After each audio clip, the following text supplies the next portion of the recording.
How did the world start? Again, the devil took him up on an exceedingly high mountain and showed him all kingdoms of the world and their glory.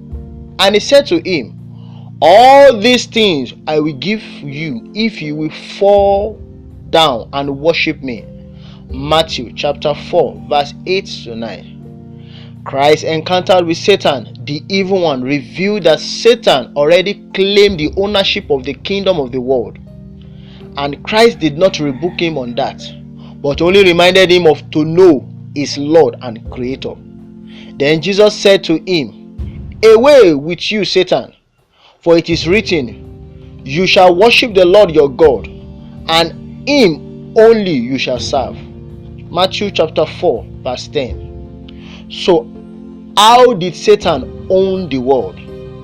Therefore rejoice, O heaven, and you who dwell in them. Woe to the inhabitants of the earth and the sea, for the devil has come down to you, having great wrath, because he knows that he has a short time. Revelation 12 verse 12. God revealed this revelation to John the Beloved to make us have knowledge of why the earth, which he has created in Genesis chapter 1 verse 1, is now in a destructive state in Genesis chapter 1 verse 2.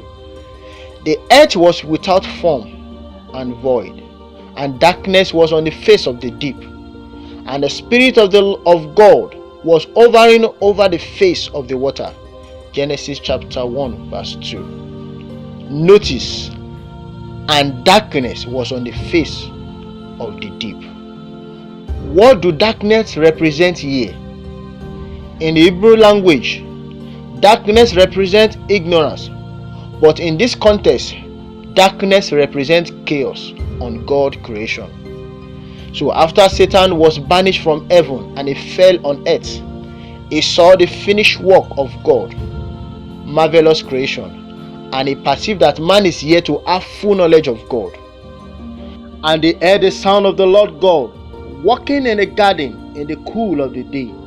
And Adam and his wife hid themselves from the presence of the Lord God among the trees of the garden. Genesis chapter 3 verse 8. You will observe from this revelation that God often meets man at a particular time to have fellowship with him. But for what reason?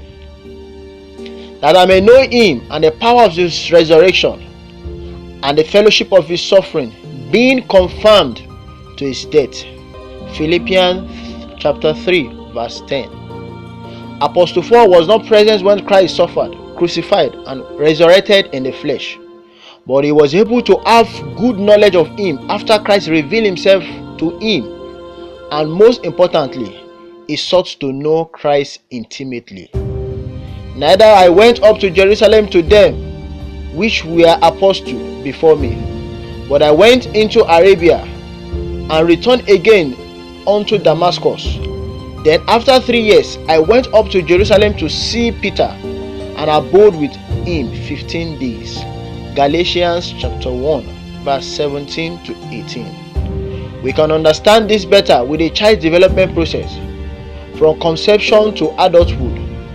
Immediately a woman gets pregnant, the baby carries the genetics, that is, attributes of the parent.